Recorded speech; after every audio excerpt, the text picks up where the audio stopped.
Olá, fãs do vôlei, vocês estão no Fórum Tira Dúvidas do canal Caçador do Vôlei e hoje vamos responder as seguintes perguntas. Quando vai executar o saque, o segundo árbitro está olhando para a equipe que está recebendo e vê que parte do pé de um dos jogadores está em contato com a zona livre e com a quadra de jogo. Deve marcar falta? A segunda pergunta, o líbero troca com o jogador de meio no fundo de quadra, quando vai entrar na rede, vem outro jogador sem ser aquele que foi trocado. Isso é uma falta e quais são as consequências? A terceira, o técnico da equipe pode ser jogador e capitão da equipe? Quarta e última pergunta, durante um tempo de descanso, os jogadores reservas estão batendo bola no fundo de quadra. Isso é permitido e quais são as consequências? Quer saber as respostas de todas essas perguntas? Assista ao vídeo até o final e vamos começar logo depois da vinheta.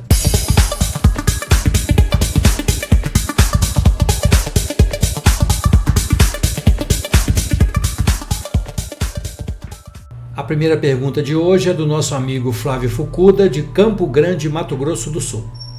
E a pergunta é o seguinte: se o segundo árbitro verificar que um jogador com um pé um pouco fora da quadra do seu lado, ele deve pedir que ele entre em quadra ou deixa e ele dá a falta de posição dessa equipe? Fukuda, para dar a sua resposta, eu vou me embasar no livro de casos.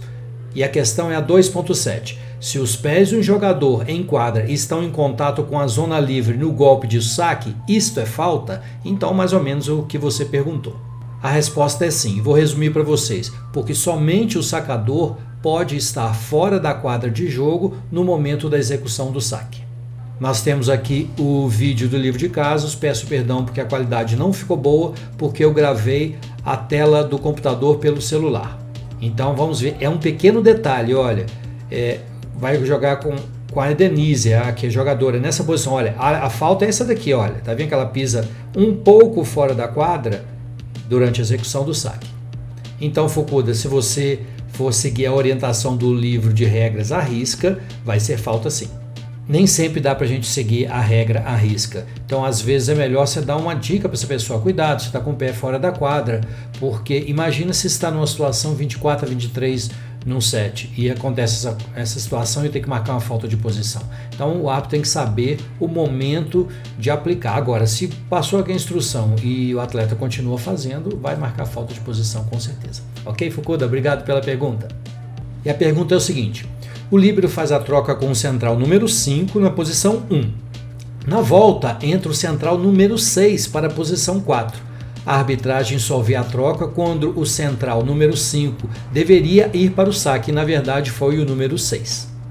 Entenderam a situação? O central número 5 acabou de sacar, ele saiu para o líbero entrar.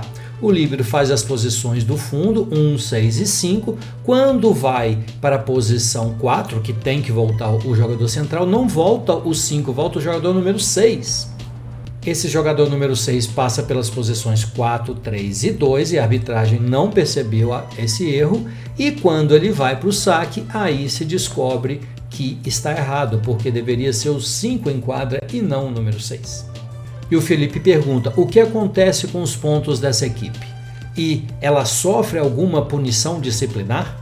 Pedro Felipe, sua pergunta é muito boa e a resposta não é muito simples. Então eu vou dividir por partes. A primeira condição é o seguinte: se não há controle de líbero. Então a primeira hipótese: se a equipe de arbitragem perceber o erro no momento da troca ilegal, ou seja, quando entrou o 6 no lugar de 5 na posição 4, tem de desfazer a troca errada imediatamente e aplicar uma sanção de retardamento. Mas não foi isso que aconteceu. Esse jogador continuou jogando nas posições de frente. Se só foi descoberto depois de algum ponto, tem de desfazer a troca no momento que se descobre. O ponto e o saque vai para o adversário. Se o saque não tiver já com o adversário, não há problema. E anular o ponto ou todos os pontos obtidos desde o momento da troca ilegal. E qual será esse momento? O momento da falta será quando o outro meio de rede da diagonal número 5 tiver ido para o saque. Tem como ver esse registro na súmula. É só ver no momento que o jogador que estava na diagonal do número 5 foi para o saque, é o momento que o número 5 deveria entrar na posição 4 e na verdade entrou o número 6. Todos os pontos a partir desse momento devem ser anulados o saque passa para o adversário, que também ganha um ponto, e a equipe deve ser corrigida. Agora, se tem controle de líbero e se tem súmula eletrônica, se tem súmula eletrônica, o controle de líbero já está na própria súmula. É muito mais fácil de identificar o momento em que esse erro acontece, porque tem um assistente de apontador que fica só pelo controle de líbero. E a súmula eletrônica também avisa quem deve entrar na posição 4 naquele exato momento. E não há nenhuma sanção disciplinar para essa equipe.